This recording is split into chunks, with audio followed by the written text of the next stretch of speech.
अभिवादन स्वीकार कीजिए ब्रजेश मिश्रा का और आप देखना शुरू कर चुके हैं द डिबेट। बहनों भाइयों, घोसी का घमासान विकराल है। घोसी में शोर है, घोसी में चुनाव है और घोसी में सशक्ति प्रदर्शन। क्यों घोसी को लेकर इतना घमासान मचा हुआ है? कोई तो बात होगी। दरअसल आम चुनाव के पहले ये चुनाव एनडीए और इंडिया के लिए एसिड टेस्ट है। कैसा acid test? Political acid test. Uttar Pradesh की धरती ऐसी है जो हमेशा मुकाबले के लिए तैयार रहती है। तो क्या होगा घोसी में और घोसी का संदेश क्या जाने वाला है? आज की चर्चा का मुख्य केंद्र बिंदु घोसी है और हम ये समझेंगे कि घोसी में जीत कौन रहा है। आज की चर्चा इसी विषय पर। बहनों भाइयों, घोसी में गजब का घमासान मचा हुआ है। चुनाव का शोर है, नेताओं का जोर है और इस बार लड़ाई बड़ी टक्कर की है। चुनाव में घोसी की लड़ाई करारी है। तो हर किसी के मन में पहला सवाल आता है, जीतेगा कौन घोसी? हम आज इस सवाल का जवाब तलाशने की कोशिश करेंगे कि घोसी चाहता क्या है, घोसी में क्या चल रहा है और ऐसा क्या है घोसी में कि एनडीए और इंडिया दोनों ने अपनी पूरी ताकत लगा दी है। बहुत वक्त के बाद ऐसा चुनाव हो रहा है, स्पेशली मैनपुरी वगैरह के बाद, कि जहां पूरी ताकत लगी हुई है सत्ता पक्ष और विपक्ष के लिए। और ये ताकत कोई सामान्य नहीं है, पूरी फुल पॉलिटिकल फोर्स लगी हुई है। सत्तारूढ़ दल ने भी पूरी ताकत लगा रखी है और विपक्ष ने इस बार कोई कसर नहीं छोड़ी है।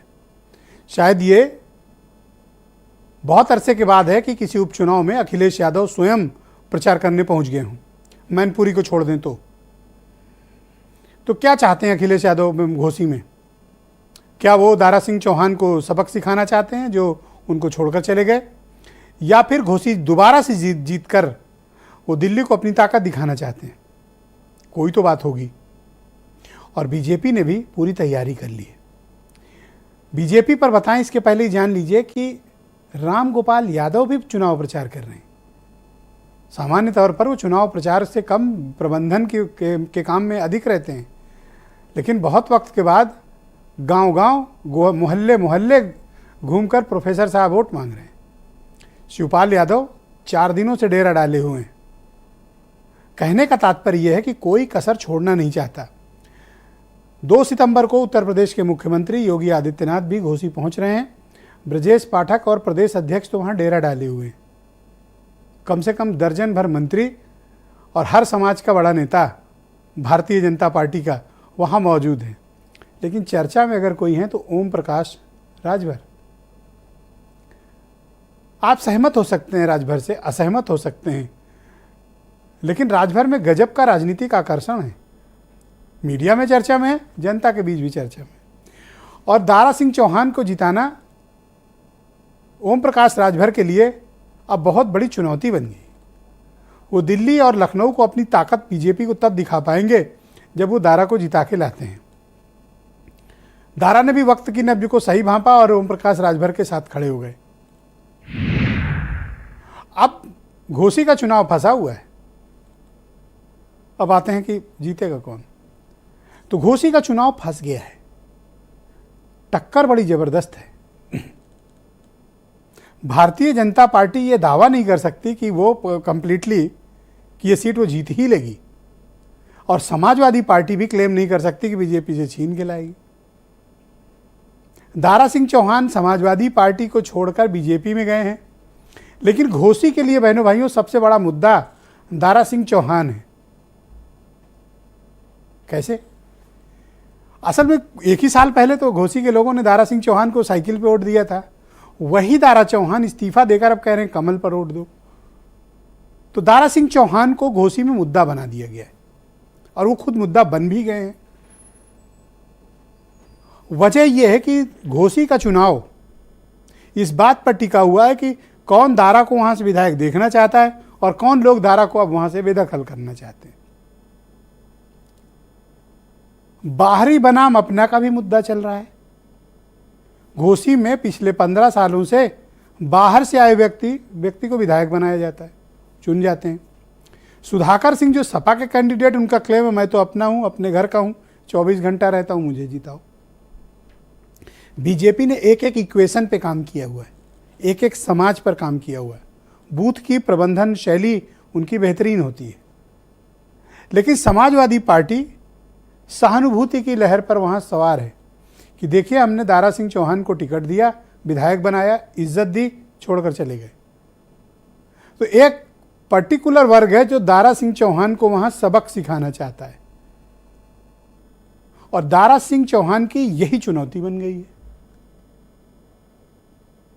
इसलिए सेंटर स्टेज पर ओम प्रकाश राजभर हैं, क्योंकि उनकी कम्युनिटी का वोट पिछली बार मिला था दारा को साइकिल पे। अब ये ओम प्रकाश राजभर का एसिड टेस्ट होगा कि अपनी कम्युनिटी का वोट बीजेपी पे पड़वा दें, तब वो दिल्ली और लखनऊ को अपनी ताकत के बारे में खुला ऐलान कर सकते हैं। और ये टेस्ट है एनडीए और इंडिया का, क्योंकि ये चुनाव राजभर, संजय निषाद, दारा सिंह चौहान, ओबीसी कम्युनिटी का चुनाव है बीजेपी की तरफ से। और समाजवादी पार्टी ने अपर कास्ट से, क्षत्रिय समाज से प्रत्याशी उतारकर उस वोट को भी खींचने की कोशिश की है जो बीजेपी का इस वक्त कोर वोटर है। ये सामान्य चाल नहीं है, ये समाजवादी पार्टी ने अपने मास्टर कार्ड खेला है कि ओबीसी का हिस्सा तो मिलेगा ही, शेड्यूल कास्ट का भी हिस्सा लेंगे, मुस्लिम मतदाता साथ ही हैं, अब अपर कास्ट का हिस्सा भी लो। क्या मिलेगा?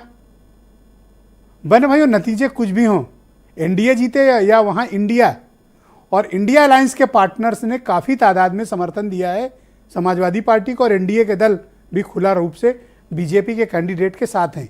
इसलिए मैं कह रहा हूं कि ये इंडिया और एनडीए का पहला बड़ा रोचक मुकाबला है।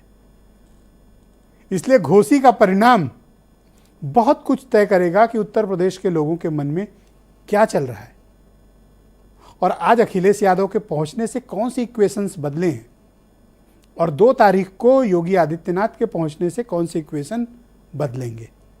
चर्चा का मुख्य केंद्र बिंदु यही है। आप कुछ स्टेटमेंट सुने।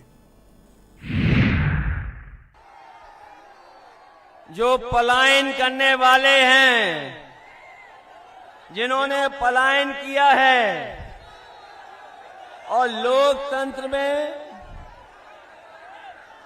जो वोट का विश्वास तोड़ा है, इस बार घोसी विधानसभा की जनता उन्हें सबक सिखाने जा रही है। ये लोग कह रहे डबल इंजन से कुछ नहीं होता, इंजन का ड्राइवर अच्छा होना चाहिए। सर्व समाज का वोट, सबका वोट भारतीय जनता पार्टी को, कमल को मिल रहा है। गरीब कल्याण योजनाओं के माध्यम से मोदी जी ने गरीबों के जीवन स्तर को ऊपर उठाने का काम किया है, और भारतीय जनता पार्टी ने उत्तर प्रदेश में कानून का राज स्थापित किया है। बहू बेटी आज हमारी सुरक्षित है। समाजवादी पार्टी के पास का यम वाई करते हैं, वाई को धोखा देते हैं, यम को खाली कहते हैं कि तुम लोग खाली बाजा बजाओ। सच बता रहा हूं, यहाँ लड़ाई नाम की कोई चीज नहीं है। सपा के लोग खाली ये परेशान है कि ज्यादा वोट मिल जाए, जमानत बच जाए, बस इतने बड़े परेशान है। बहनों भाइयों, डिबेट को आगे बढ़ाते हैं। राकेश त्रिपाठी